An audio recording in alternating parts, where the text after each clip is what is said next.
આપણે ગુરુહરિ મહંત સ્વામી મહારાજના પ્રારંભિક જીવનનો પરિચય પ્રાપ્ત કરીશું.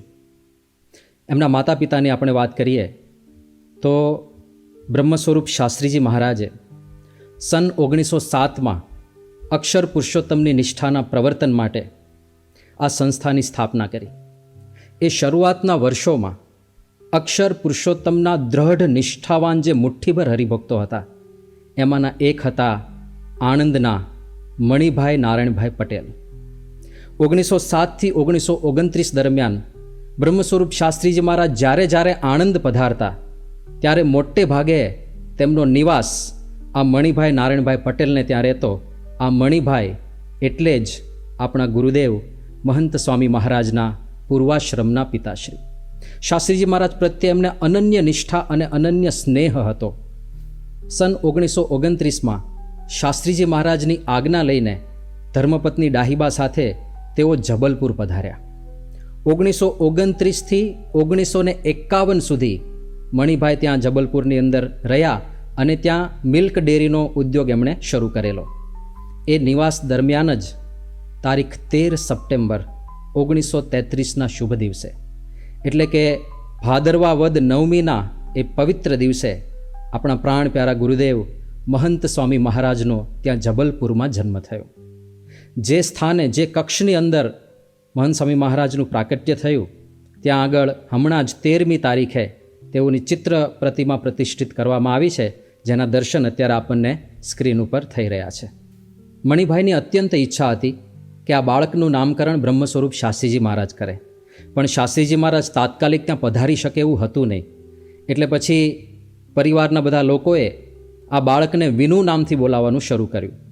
જન્મનો જે દાખલો કઢાવવામાં આવ્યો એમાં પણ વિનુભાઈ એવું નામ લખવામાં આવ્યું અને એ નામથી જ બધા બોલાવવા માંડ્યા.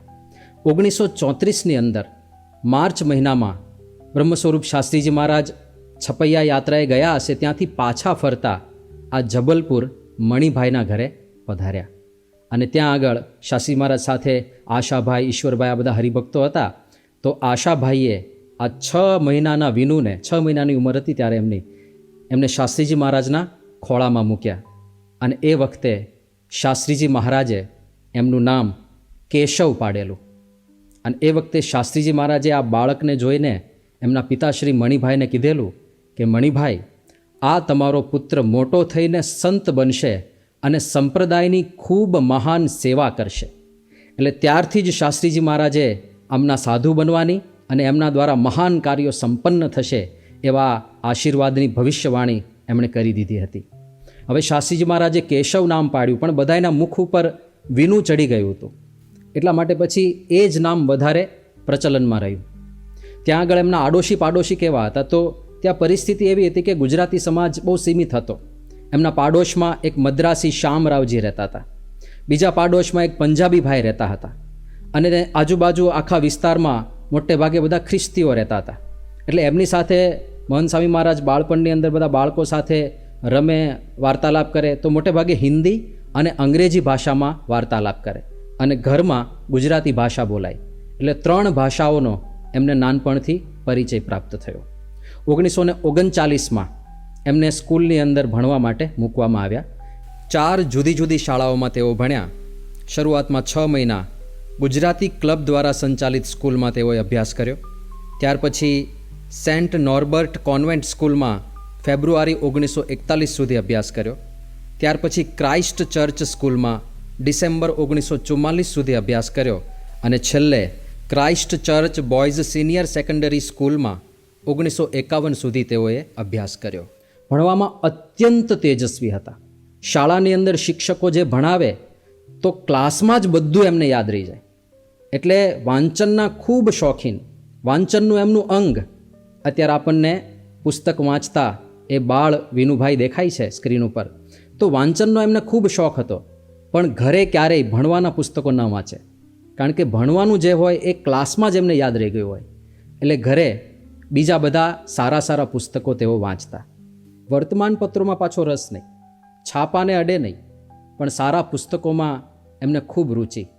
અને એ વખતમાં એમની બુદ્ધિ પ્રતિભા, એમની યાદશક્તિ એટલી તીવ્ર, તો નાનપણના એ 2-3 ધોરણની અંદર એમણે જે કવિતાઓ મુખપાઠ કરેલી એ આજે 88 વર્ષની ઉંમરે પણ મહંત સ્વામી મહારાજને જેમને તેમ એ બધી કવિતાઓ યાદ છે.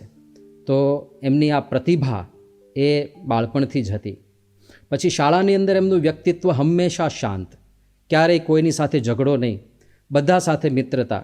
બીજા બધાને પણ આ વિનુભાઈની કંપની, એમની સાથે રહેવું ગમે, કારણ કે ભાષા એકદમ મૃદુ, અત્યંત પ્રેમાળ સ્વભાવ, ઓછા બોલા, શરમાળ અને ક્યારેય કોઈની સાથે કટુતાભર્યો વ્યવહાર ના કરે.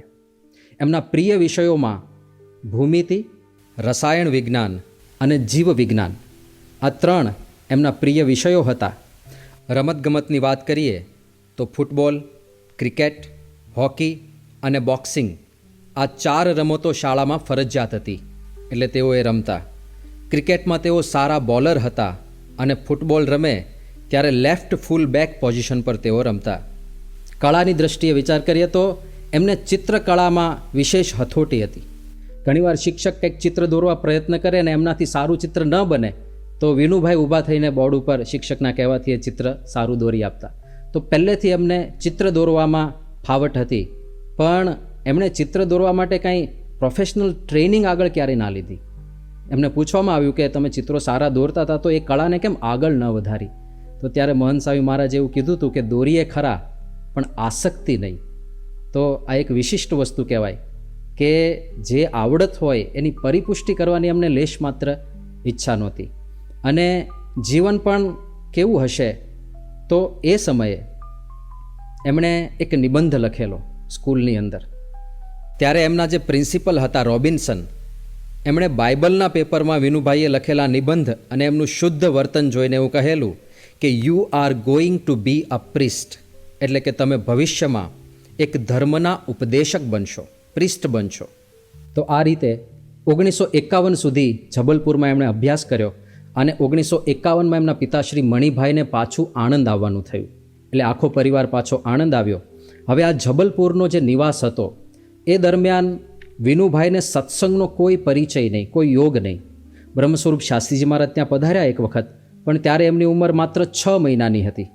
ત્યાર પછી કોઈ સંતોનો યોગ નહીં, એટલે સત્સંગના કોઈ વિશેષ સંસ્કાર નહોતા.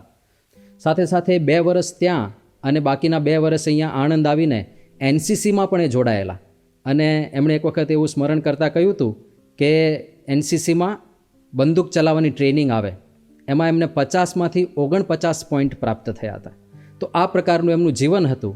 પણ એ જીવનની અંદર એક દિવસે એક વિશિષ્ટ સોપાન ઉમેરાયું, અને એ સોપાન એ એક જ મહિનો એવો હતો કે જેમાં એમનું જીવન આખું બદલાઈ ગયું.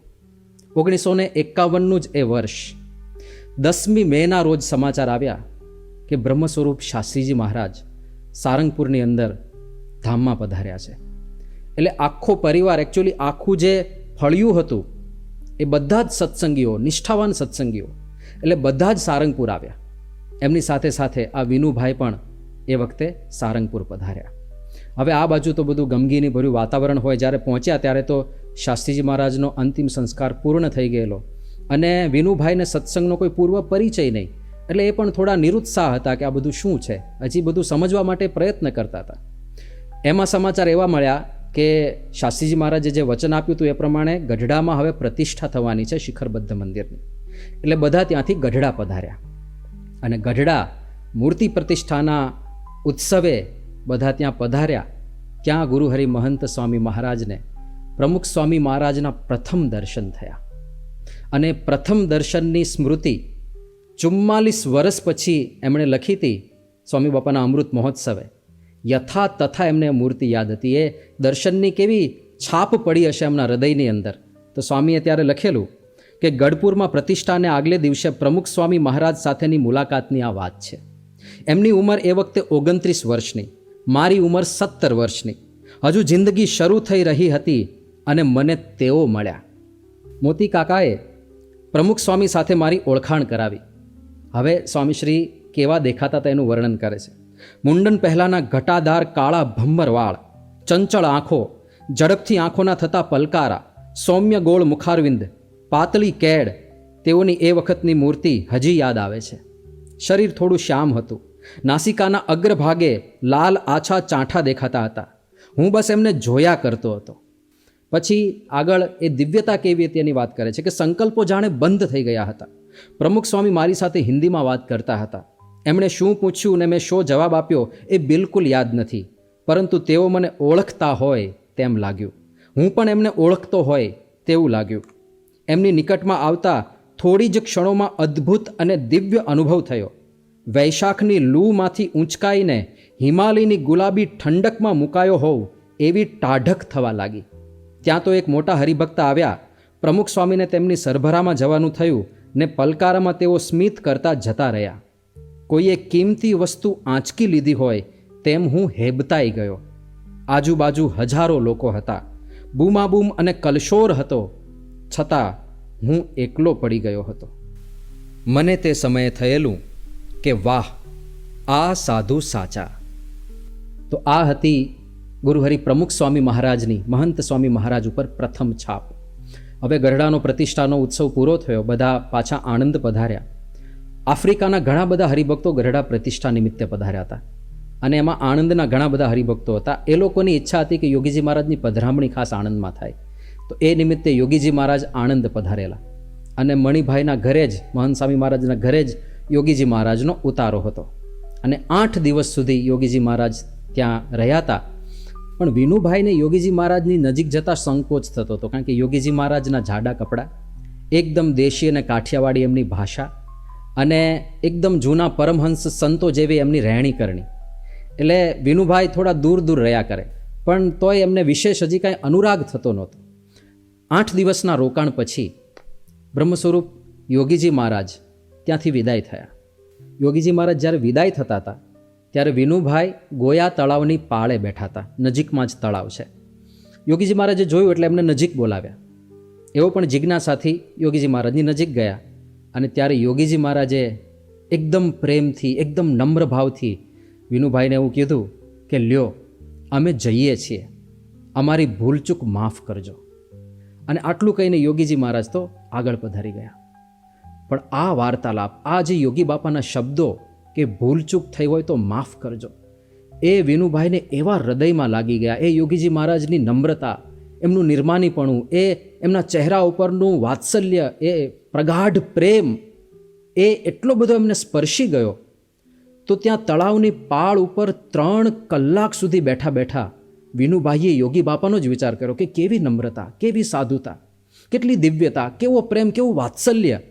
એ બધો વિચાર કર્યો ને ત્યારે યોગીજી મહારાજની એક અમીટ છાપ એમના અંતરમાં પડી ગઈ અને ત્યાંથી જ સત્સંગમાં એમની વિશેષ ગતિ થવા લાગી.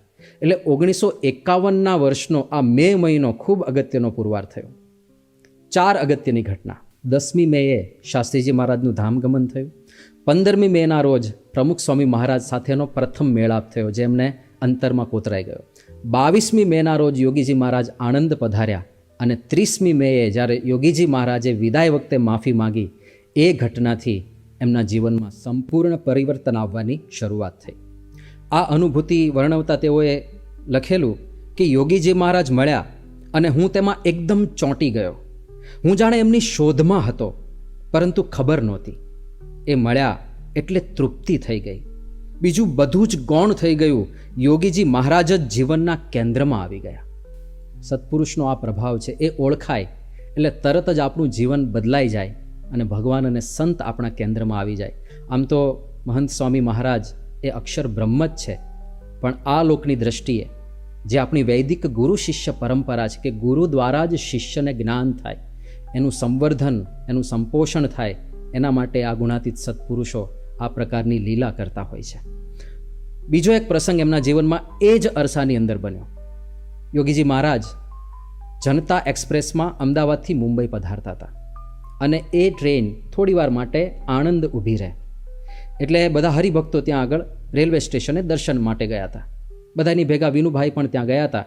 હવે અત્યંત શરમાળ પ્રકૃતિ, એટલે દૂર એક હોટલ હતી, એની દિવાલના ટેકે વિનુભાઈ ઊભા હતા. આ બાજુ યોગીજી મહારાજને સમાચાર મળ્યા કે વિનુભાઈ આવ્યા છે.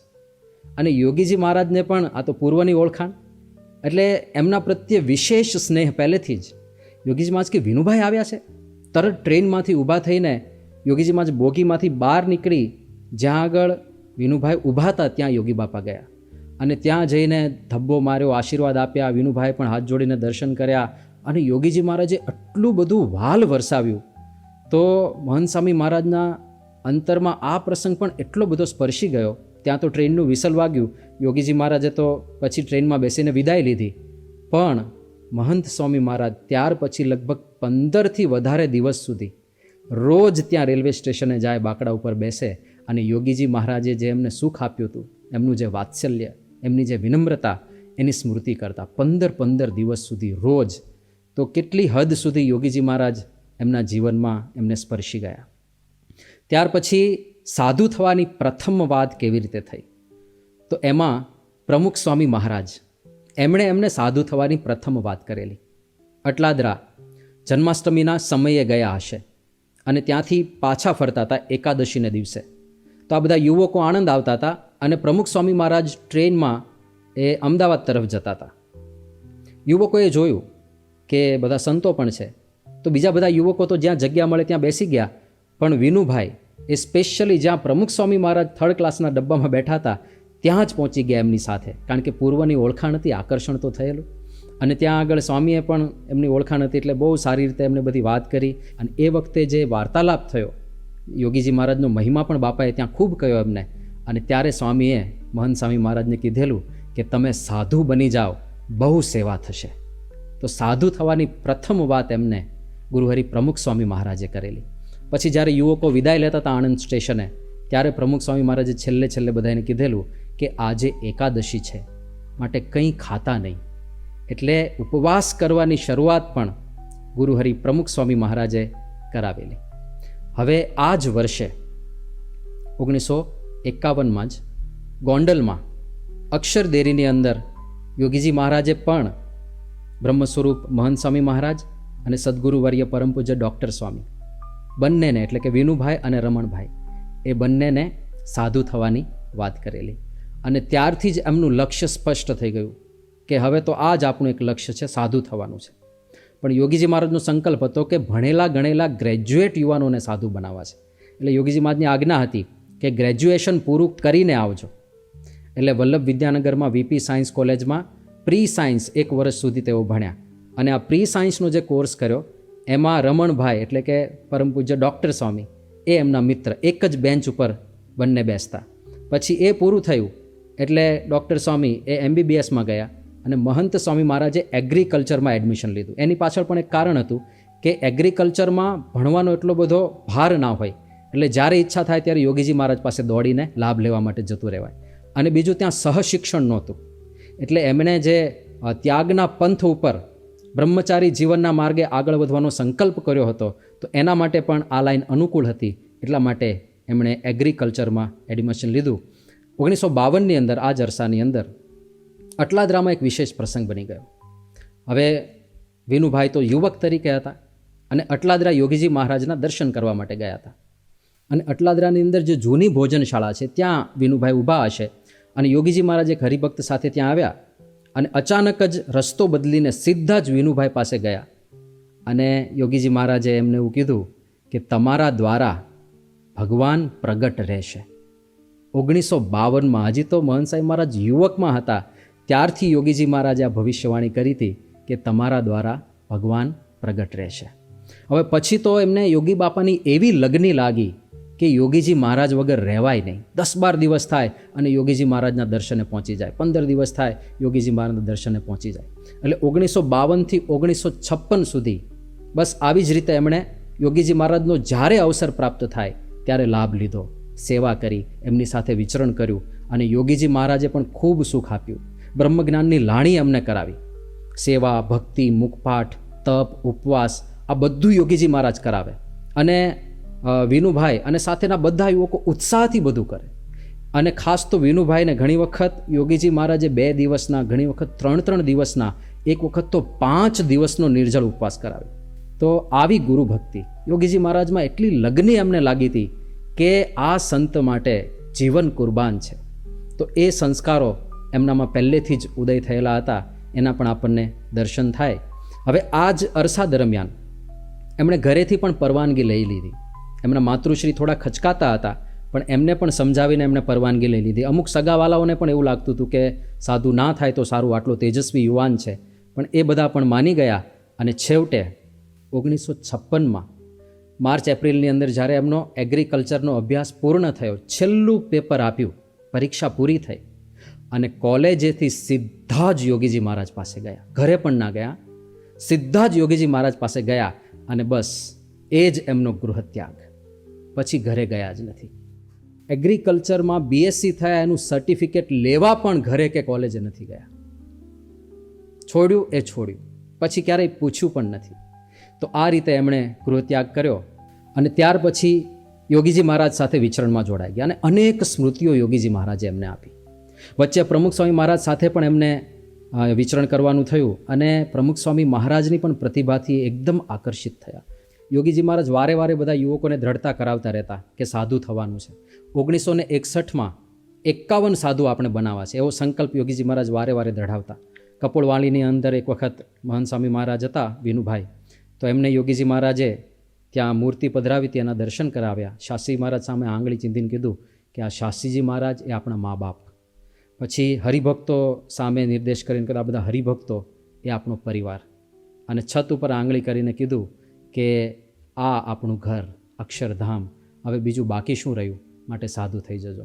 તો આવી રીતે યોગીજી મહારાજ વારે વારે પોષણ આપતા રહે અને છેવટે તારીખ 2 ફેબ્રુઆરી 1957ના દિવસે મહાસુદ બીજને દિવસે અક્ષરદેરીની અંદર મહંત સ્વામી મહારાજને પાર્ષદી દીક્ષા આપીને વિનુ ભગત તરીકે સંબોધવાનું યોગીજી મહારાજે ચાલુ કર્યું. પરમ પૂજ્ય ઈશ્વરચરણ સ્વામી આ ઘટનાનું નિરૂપણ કરતા કહે છે કે કોઈ પુત્રવિહીન રાજા હોય અને એને 60 વર્ષે દીકરો થાય અને રાજાને જેટલો આનંદ થાય એટલો આનંદ એ દિવસે બ્રહ્મ સ્વરૂપ યોગીજી મહારાજને થયો હતો જ્યારે એમણે વિનુભાઈને દીક્ષા આપી હતી, પાર્ષદી દીક્ષા. હવે આ કાચી પાર્ષદી દીક્ષા, કારણ કે મહંત સ્વામી મહારાજને 2 વખત યોગીજી મહારાજે પાર્ષદી દીક્ષા આપી છે. તો આ દીક્ષા સમારંભ પછી 1957થી 1960 દરમિયાન એમણે યોગીજી મહારાજ સાથે જ વિચરણ કર્યું. વાસણ ધોવાથી માંડીને પત્ર લેખન સુધી બધી જ સેવાઓ પોતે કરતા.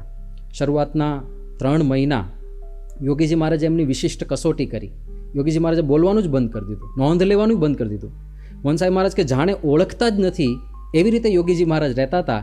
પણ છેવટે 3 મહિના પછી ભાવનગરમાં હરિજયંતિનો સમયો હતો અને ત્યારે રાત્રે ઉપવાસને લીધે વિનુ ભગતને પણ ઊંઘ નહોતી આવતી. યોગીજી મહારાજે જોયું કે અમને ઊંઘ નથી આવતી. એમણે કીધું તમને ઊંઘ નથી આવતી, ચાલો આપણે ગોષ્ઠી કરીએ. અને ત્યારે ગોષ્ઠી દરમિયાન યોગીજી મહારાજે કહ્યું કે તમે કસોટીમાં પાસ થઈ ગયા. 3 મહિનાના અબોલા, ગુરુ શિષ્ય વચ્ચે જેમના માટે સાધુ થયા, 3 મહિના બોલાવે નહીં, પણ યોગીજી મહારાજ જ્યાં કસોટી હતી, યોગીજી મહારાજ કે તમે કસોટીમાં પાસ થઈ ગયા.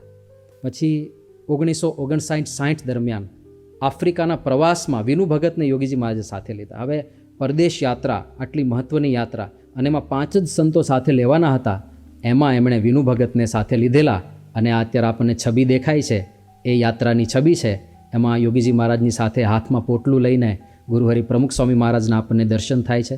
સફેદ વસ્ત્રોમાં ગુરુહરિ મહંત સ્વામી મહારાજ છે અને જે યુવકે યોગીજી મહારાજનો હાથ પકડ્યો છે એ અરુણભાઈ એટલે કે સદગુરુવર્ય પૂજ્ય ઈશ્વરચરણ સ્વામી. તો આ પરદેશ યાત્રામાં પણ સાથે રાખ્યા અને આફ્રિકાની યાત્રા દરમિયાન જ યોગીજી મહારાજે કીધું હતું કે આપણે મુંબઈ જઈને તરત જ દીક્ષા આપી દેવી છે કે તમે 2 અરુણભાઈ, પછી મહંત સ્વામી મહારાજને બીજી વખત પાર્ષદી દીક્ષા, પછી મહેન્દ્રભાઈ ત્યાગવલ્લભ સ્વામી આફ્રિકાથી આવવાના હતા અને 6 યુવકો એ ઘાટકોપરની અંદર ભણતા હતા. તો એ બધાઈને ભેગા કરીને કુલ 9 યુવકો, જેને આપણે 9 યોગેશ્વરો કહીએ છીએ. તો યોગીજી મહારાજ મુંબઈ પધાર્યા અને 1960ની અંદર અષાઢ સુદ નોમના દિવસે મુંબઈમાં પાર્ષદી દીક્ષા આપી. એમાં કોઠારી બાપા, ત્યાગવલ્લભ સ્વામી, ઈશ્વરચરણ સ્વામી, વિવેક સાગર સ્વામી, આ બધા સદગુરુ સંતો એમાં સામેલ હતા. આ ફોટાની અંદર પાર્ષદ વેશમાં આપણને આ બધા 9 યોગેશ્વરોના દર્શન થઈ રહ્યા છે. દીક્ષા પ્રાપ્ત થયા પછી આ બધા સંતોને ઘાટકોપરની અંદર સંસ્કૃત ભણવા માટે યોગીજી મહારાજે રાખ્યા. હવે ઘાટકોપરમાં જે પરિસ્થિતિમાં સંસ્કૃત બધા ભણતા હતા ત્યાં મુશ્કેલીનો પાર નહોતો. પણ મહંત સ્વામી મહારાજે અનુભવ લખતા કહે છે કે એ મુશ્કેલીમાં પણ ખૂબ મજા આવતી. સ્વામીશ્રી એવું લખે છે, યોગી બાપાની આજ્ઞાથી ત્યાં ગયેલા, તેથી તે જ મોટામાં મોટો આનંદ હતો. એટલે કોઈ મુશ્કેલી નજરમાં નથી આવી. ત્યાં જમવા બેઠા હોઈએ ત્યારે એકવાર જ પીરસવા આવે. ભાત અને દાળમાં મસાલો નહીં, વળી દાળમાં ધનેડા હોય, રોટલી જાણે પ્લાસ્ટિકની અને જાડી, તોય મજા બહુ આવતી. ઉપવાસ કરતા, ધારણા પારણા કરતા, બધું યોગી બાપાની આજ્ઞાથી. ઘાટકો પર મુકાયા તે વખતે જ ધારણા પારણા ચાલતા હતા, પણ આ કશું અઘરું લાગ્યું નથી. બસ મજા આવતી. યોગી બાપાની હૂંફ અનુભવાતી. કૃપા દ્રષ્ટિ દ્વારા યોગીજી મહારાજ સાથે હતા જ, વળી દર અઠવાડિયે તેઓ એકવાર અમને પત્ર લખતા. અમે બધા તેમના પત્રની રાહ જોતા. પત્ર આવે એટલે તે વાંચવા ખેંચ થાય.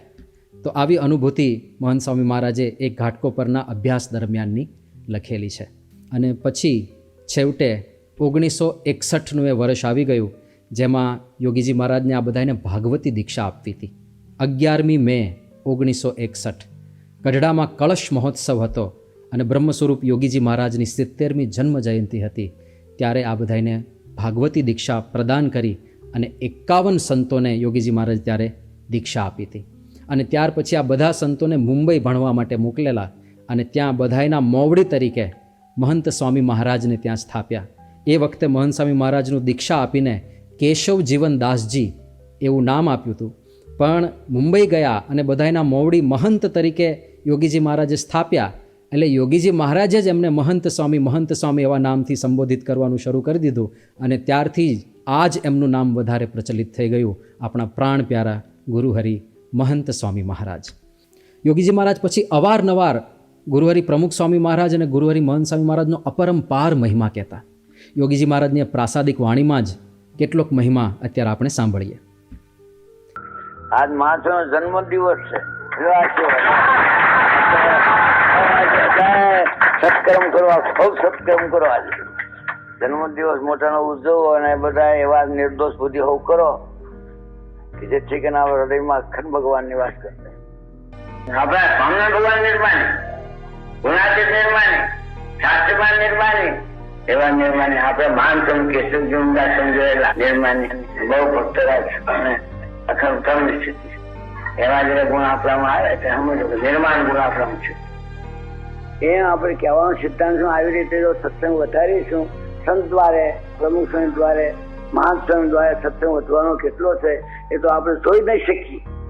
આવા હોલ પણ હાકડા થશે. મહાન સ્વયં ભગવાન કાયમ રહે. લો તમને વિશ્વાસ બેઠો સારું, વિશ્વાસ બેવો તો મહાન સ્વયં ભગવાન કાયમ રહે. લો વાત બેઠી ના બેઠી સર્વે ક્રિયા ગુણાતીત લાગે. બધા સંગની ભગવાન દૂર ન જાય. માટે મહાન સ્વયં મહિમા સમજો એટલું સંતમાં રહીને ભગવાન દ્રષ્ટિ કરે. અત્યારે આપણે શું સમજવા, એવા એકાંતિક સંતો પૃથ્વી પર વિરજતા હોય, ધર્મ જ્ઞાન વૈરાગ ભક્તિ વાળા સંતો હોય. આ પ્રમુખ સ્વામી જેવા, માન સ્વામી જેવા આપણે ક્યાં આગળ હોતવા જવા? હે માન સ્વામી જેવા વગર, પ્રમુખ સ્વામી જેવા એવા સંતો એની સેવા કરે તે ભગવાન સંતમાં રહીને દ્રષ્ટિ કરે, શાસ્ત્રી માયામાં દ્રષ્ટિ કરે, એના વિકાસ તો તત્કાળ થઈ જાય. તો તત્કાળ થઈ જાય. હા, અક્ષરધામાં જાવ, આપણે સાપ જોશે ને ઘરવાય નહીં દે. અક્ષરધામાં બાપા ને કહેવા દે સાપ જોશે, આમ ઘેર થઈ જાઓ સાપ અક્ષરધામ બે જાઓ. એમ સીજીમાન સાપ ક્યારે મળે? સંતનો રાજભો થાય ત્યારે. ટીવીના સાપ ન મળે. અહીં પાસપોર્ટ નથી મળતો, તેમ ક્યાંય પાસપોર્ટ ન મળે. પણ આવા મહાન સ્વામી લખ્યા, પ્રમુખ લખ્યા, સિક્કો મારી નાખે અક્ષરધામ. પછી એના આડો કોઈ પ્રકૃતિ કોઈ ન ઉતરી આડો ન આવી શકે. એટલા માટે આપણે પાસપોર્ટ મળી ગયો છે. એમાં ના હમણાં પાસપોર્ટ નથી મળ્યો. તેમ તમે જો ભગવાન બચશો, સંસ્કૃત ભણશો, મહાત્મા પ્રમુખ આજ્ઞામાં રહેશો તો તમે હોના ના. આજે મહાત્માનો જન્મદિવસ તે બાદ મહાત્મા માગીએ એ ફળીભૂત થાય. બોલો સાહેબ. એટલે આ રીતે અનેક પ્રસંગે યોગીજી મહારાજ મહંત સ્વામી મહારાજનો મહિમા કહેતા. 1961 થી 1971 સુધી અક્ષર ભુવનમાં જ આ બધા સંતોના અગ્રણી તરીકે, એમના માર્ગદર્શક તરીકે મહંત સ્વામી મહારાજ ત્યાં બિરાજ્યા. 1970ની અંદર વિદેશ યાત્રા, બીજી વિદેશ યાત્રાએ પણ તેઓ પધાર્યા અને 1971માં છેવટે જે ગુરુહરિએ પોતાના જીવનમાં આટલું મોટું પરિવર્તન આણ્યું હતું એવા બ્રહ્મ સ્વરૂપ યોગીજી મહારાજે દેહલીલા સંકેલી લીધી. યોગીજી મહારાજના અંતિમ દિવસોમાં એ પ્રમુખ સ્વામી મહારાજ અને મહંત સ્વામી મહારાજને વારંવાર યાદ કરતા અને બંનેનો ખૂબ મહિમા કહેતા. 23 જાન્યુઆરીએ યોગીજી મહારાજ એવું બોલેલા કે મારા પછી પ્રમુખ સ્વામી છે ને, મારા કરતાં તમને સવાયું સુખ આપશે. પ્રમુખ સ્વામી તો મારું સર્વસ્વ છે. એમ કહીને યોગીજી મહારાજે અંતિમ શ્વાસ આ ધરતી ઉપર લીધા.